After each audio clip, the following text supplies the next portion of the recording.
Adpocalypse 2.0. Everybody's pulling their ads again. This guy, Matt, what is? I saw him also mentioning like sponsors. So that's when he, in my opinion, took it in a really bad direction. Yeah. Why was G Fuel still sponsor this guy, by the way? G Fuel brought to you by false pedophilia accusations. God, chug it, G Fuel. What is wrong with ads being on these videos? The whole brand angle was so unnecessary. G Fuel apparently blah blah blah'd your whole history when they decided to sponsor you. The interview brought to you by the SWAT murder was also sponsored by G Fuel. What's up, guys? It's Rose Moulet, and a few days ago, H3H3 released an unofficial content cop on Keemstar. And this video is not a defense of Keemstar. Keemstar is a horrible person, and quite honestly, his canceling has been coming for him for years now. And I do agree with most of the points that Ethan makes in his video. However, there's still some major problems I had with the video that I felt like I needed to discuss. The first issue that I have with Ethan's video is the fact that he attacks G Fuel so many times throughout his video. I remember watching this video in disbelief thinking, is this Matt what it is? Is Ethan really trying to cause Adpocalypse 3.0? Because I thought he knew better than that. I understand that you and Keemstar might not like each other. I understand there might be some personal drama, but this isn't just about you and Keemstar. This is about the whole side of YouTube. You're setting up an incredibly dangerous precedent where if you don't like somebody,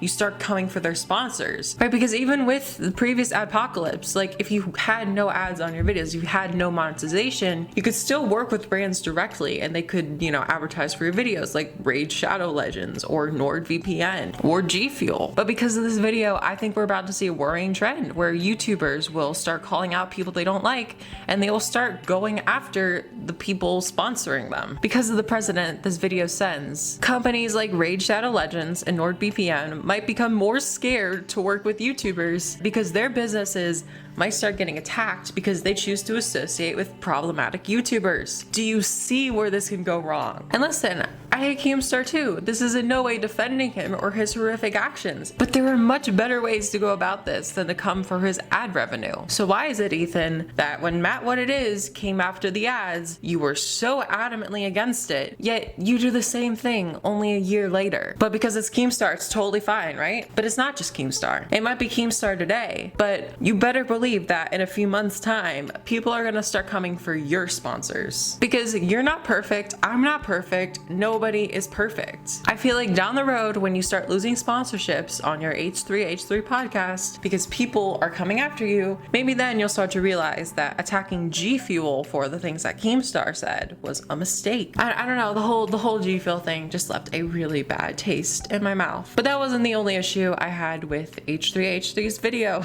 Because you see, this whole H3H3 video is essentially a glorified drama video. This is a man that purports to do the news, but goes out and calls a man based on a picture. Or to accuse someone of a felony fraud with absolutely no evidence. I love how he acts like these two things are interchangeable and like even remotely the same thing. Like this poor old man for the rest of his life is going to get all these hate comments accusing him of something that he's not. Whereas Keemstar makes a false claim about H3H3, which I guarantee you that no one's gonna care about in a few weeks. So let's be real here, okay? H3's video would not have existed without this drama. H3 is not making this video because he cares about Etika or because he cares about this old man. Does he care about Etika? I'm sure he does. Does he care about this old man? I'm sure he does. But let's not pretend here. Clearly there were some ulterior motivations. Ethan was mad because Keemstar made a false claim about him. So because Keemstar makes this claim about Ethan, Ethan decides, I'm going to cancel Keemstar's entire career. I'm going to attack his sponsors, and his justification for that is by spending the vast majority of the video talking about how awful of a person Keemstar is, bringing up unrelated controversy, past events that I think pretty much everyone knows about. Like when the whole Etika thing broke out, there was a ton of controversy surrounding Keem. And yeah, Keemstar definitely could have handled the situation better. But I mean, when you have Etika's former girlfriend defending Keemstar, when you have Etika's parents contacting Keemstar with the same idea, I'm just saying, I really don't think this is Keemstar's fault. Criticize him for making the whole event a spectacle, 100%.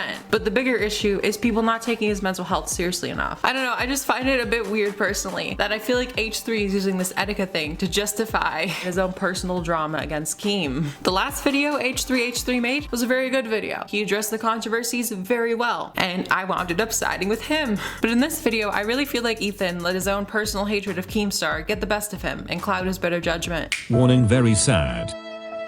Why don't I have 1 million subs yet? This isn't fair, give me subs. If you wanted sandwiches you could have just asked. Or you could subscribe to Rose Moulet's channel. I think I'll take the sandwiches.